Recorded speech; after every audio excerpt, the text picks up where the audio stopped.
Let's watch this first. No. Dunkey's anti-E3. Nope. Video games, you just pissed me off. Thanks, this Nick. year's E3 was a goddamn joke, and everyone involved, fuck you. This was the most sellout, embarrassing bullshit I have ever witnessed. Let's check out. We interrupt the Drake Rock album is to worth tell you $320 Buckingham million. Palace has announced Why the is he death on of his... here advertising an energy drink before they run a commercial for his movie during a video game expo? Check this out. An iPhone. Whoa. Why are Twitch streamers on here pretending like they care about video games? There were like games in GameCube that were like this. Yeah, it reminds me a lot of, what does it remind me of? It reminds me of those like old school GameCube games. You don't play no games. Go talk about Johnny Depp's trial or some shit. The only Twitch streamer that plays games is Pete Dorr. He wasn't even on there. I've been playing platformers pretty much every day for the past few years. I love Jump King. I love other platformers. Jump King is really good. And I always... For Last of Us multiplayer, they showed one concept image. This was one of the highlights of the show. They're remaking Resident Evil 4. Doesn't really need a remake. They're remaking Last of Us 1. Definitely doesn't need a remake. I'm Yasuhiro Anpo, director of Resident Evil 4. And I'm Yoshiaki Hirabayashi, producer of Resident Evil 4.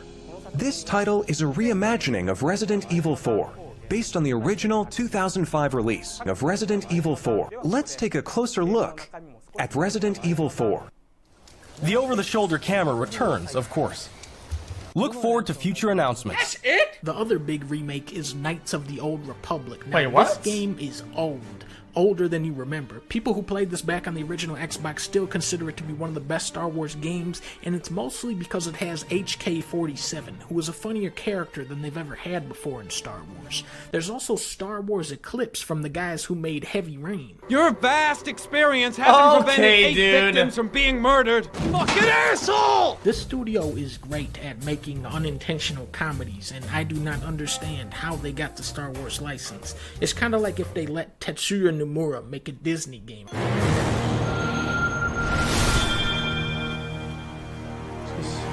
Oh no.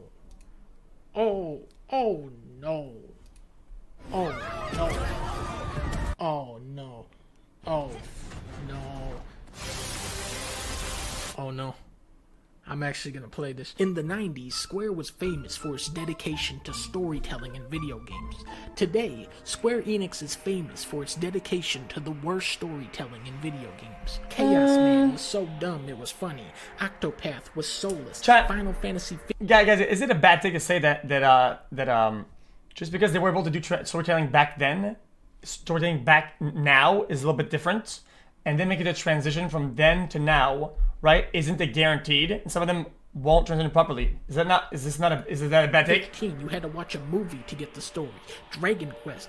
Well, I like Dragon Quest. Final Fantasy VII Remake took a story that actually worked and butchered it. Square Enix is so creative, they named the studio Creative Business Unit 3, and yet even by the abysmally low standards of Square Enix, Kingdom Hearts 3 stands alone as one of the most incompetently written video games ever created. Okay, that's true though. And this is why I have to play Kingdom Hearts 4, for the funniness of it all.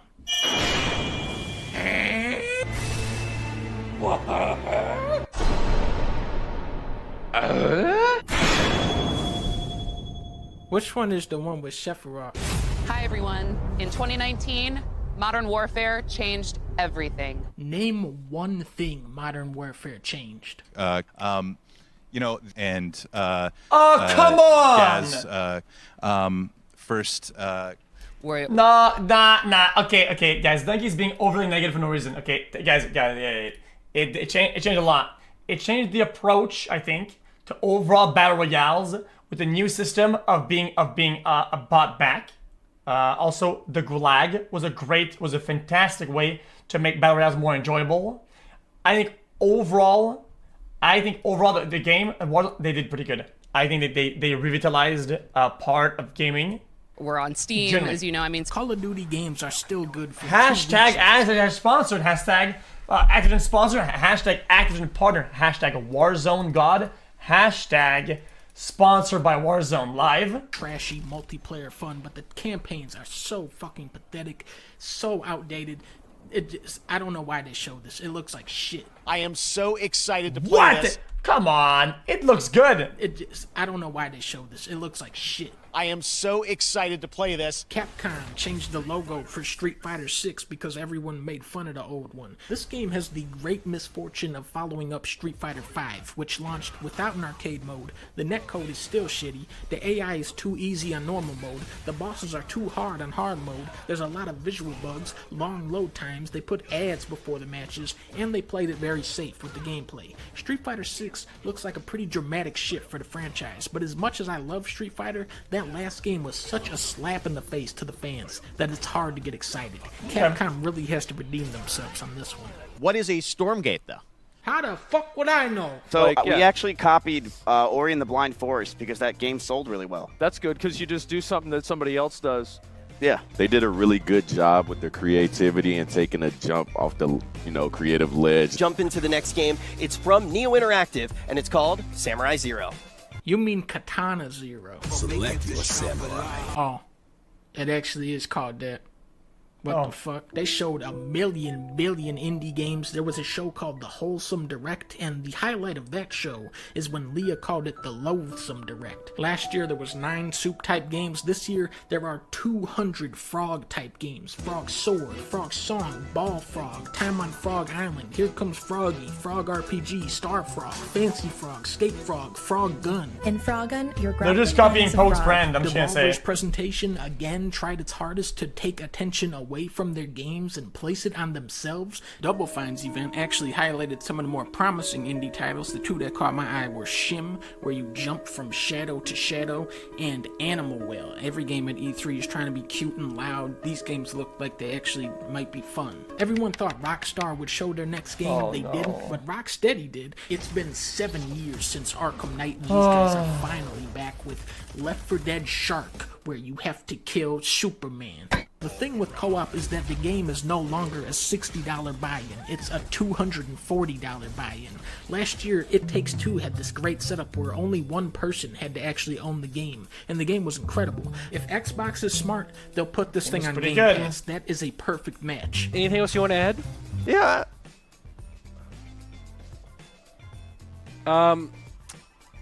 Okay. Alan Wake 2. Good one.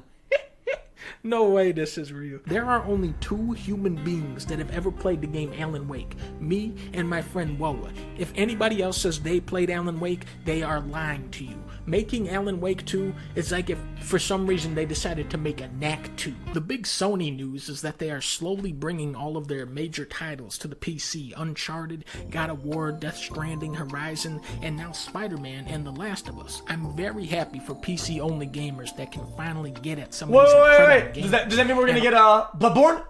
Bloodborne, is it right? Also, Days Gone. The Persona series is coming to Xbox, but not Nintendo.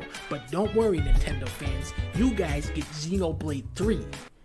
You poor bastards. Monkey to Luffy. He's called Banjo-Kazooie, you idiot. God of War looks amazing. It's still slated to come out this year. Probably won't, but when it does, there ain't no way it's gonna be able to match up against this next game. Sonic Frontier. The second I heard open world Sonic, I envisioned one of the greatest comedy masterpieces of all time.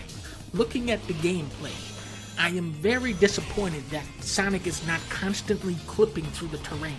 I did not think they would be able to get that part right. A couple months ago, Yuji Naka, it's kind of rendering poorly though, I don't know. Wonderworld spoke out, saying he was removed as the game's director halfway through development, and then Square Enix shoved the game out the door unfinished.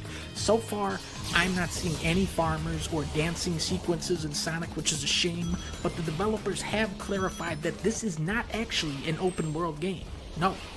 Sonic Frontiers is an open zone game. What? It's very Strand-like in that sense. Now, I'm excited to announce a special partnership between Xbox Game Studios and one of the greatest creative minds and innovators in our industry.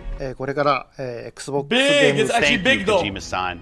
We're thrilled to have Kojima Productions. Meanwhile, at Jeff Keighley's house, they held the Dead Space event, where every game shown was the game Dead Space. Here's a new Dead Space. That's the Callisto Protocol, my bad. Now, this is the actual Dead Space, right? Yeah, see? But then this came on, and I was like, Is this really another Dead Space? That's something brand new. We want this to feel like Dead Space. And my favorite, the most anticipated open world RPG of the last 20 years. Zelda.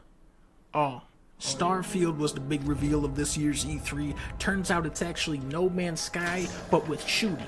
But the shooting is really sluggish and it's wonky looking. But there's 1,000 planets. The concept behind this game is exciting. It's something that really taps into your imagination. Flying out into space and exploring the universe, learning about different societies and ecosystems. However, Bethesda was already struggling to keep up with modern standards 7 years ago when Fallout 4 came out, and now with games like Elden Ring, Breath of the Wild, Mario Odyssey, Red Dead 2, Sonic Frontiers, these huge games pushing the limits of scope and polish, I don't see how Bethesda could possibly meet this new, much higher standard with Microsoft spending the entire budget on Blizzard. I would love to be wrong, but the last super ambitious open world Western RPG was Cyberpunk 2077. Oh, good one, Back to you, Jeff Keighley. Next, it's time for a new look at Honkai Star Rail, an upcoming open world space RPG. Yeah, a lot of space today from. A little bit too aware there. Yeah, except no, no positive mention about the crazy new cutting edge technology, horror space cyber mix up cool thing routine.